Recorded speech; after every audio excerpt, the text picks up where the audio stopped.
For a while there, Jennifer Lawrence was, well, everything. She was the biggest star in the world, the highest paid actress, and somehow she was also America's super relatable sweetheart. And then, almost as fast as it all happened, it just stopped.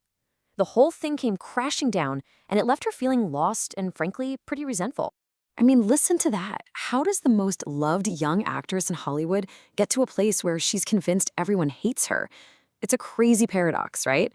But this wasn't just, a career slump. It was a full-on identity crisis. And it forced her to do something pretty radical. Disappear, tear it all down, and start completely from scratch. Okay, so to really get the fall, you first have to understand the rise. And in her case, it wasn't a rise, it was a straight-up rocket launch. Her blast off to the top of Hollywood happened in what felt like the blink of an eye. Just look at this timeline. It's kind of insane. At just 20 years old, she gets her first Oscar nod for Winter's Bone. 2 years later, bam, The Hunger Games makes her a global superstar. And in that same year, she wins the Oscar for Best Actress. By 2015, she had 4 nominations. I mean, to put that into perspective, that's more than some legendary actors get in their entire lives. She did it all in 5 years. And the scale of this success was just staggering. The Hunger Games movies alone raked in nearly $3 billion worldwide. At this point, she's not just a movie star. She's the face of this massive cultural juggernaut. It really seemed like nothing could stop her. But as we all know, that kind of climb, that high, that fast, it almost always comes with a pretty steep drop. And yeah, with a rise that meteoric, a backlash was probably inevitable. The same public that built her up into this icon suddenly started looking for cracks, for reasons to tear her down, and that feeling of adoration, it started to go sour. So let's break down what happened. First, you've just got simple overexposure. She was in 22 films in 9 years. You couldn't get away from her. And that relatable girl next door persona, which everyone loved at first, started to feel a little practiced, a little fake. And then, oh boy, the Oscar falls. Remember that? She trips going up to get a reward, then it falls on the red carpet the next year. The whisper started almost immediately. Oh, she's faking it. It's all for attention. All of a sudden, every single thing she did was under a microscope. And just like that, the narrative flipped completely. She went from being one of us to being seen as this carefully constructed, artificial brand. And she felt it too. She even said she felt like she'd been found out as this fraud.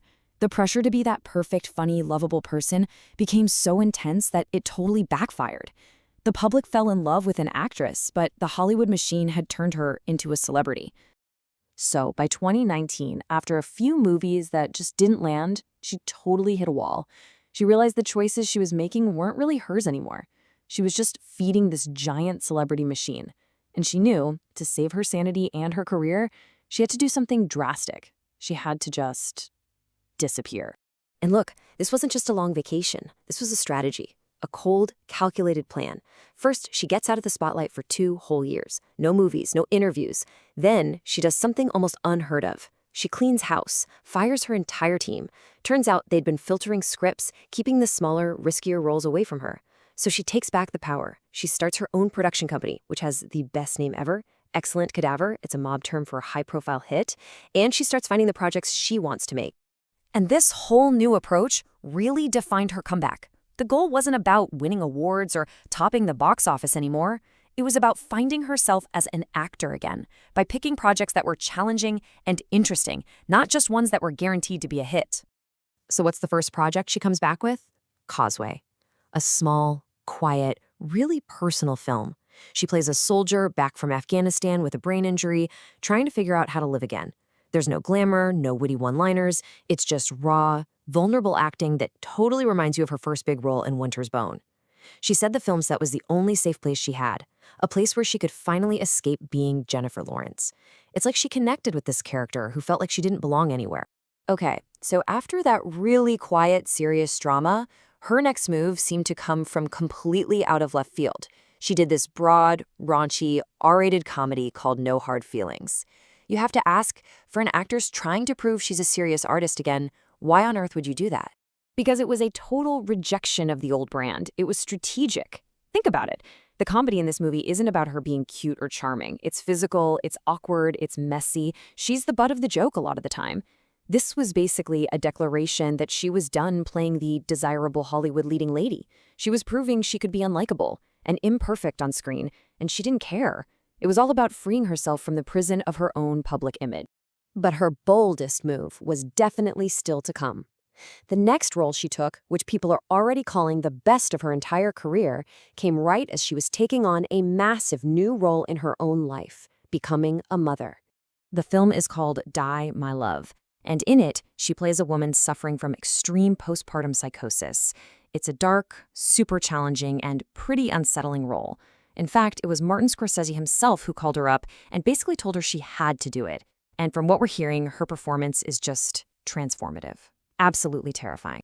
And this is where her real life just crashed right into her art in the most profound way. While she was filming, pregnant with her son, she believed the character's journey was this sort of brutal rebirth, and that in the end, she would find her way back to her family. But then she actually gave birth, and her entire perspective changed. She went back and realized, no, there's no coming back from that. The character either dies or leaves her family forever. Her own experience as a mother brought this devastating new layer of truth to the role. So what does this all mean? Well, it doesn't mean she's done with blockbusters. She can still go make a huge movie like Don't Look Up and get a massive paycheck. The difference is, now it's a choice, not an obligation. She's finally navigating Hollywood on her own terms, making decisions as an artist who has taken back control, not as a celebrity who's just trying to keep everyone happy. And that really brings us to the big, lingering question, doesn't it? Jennifer Lawrence's story is this incredible case study of what fame can do to a person. She got everything you could ever dream of, only to find out it was a kind of trap. Her escape and this reinvention, it suggests maybe there is another way. But it leaves you wondering, in a system that so often rewards celebrity brands over actual artists, can real creative freedom and global superstardom ever truly exist at the same time?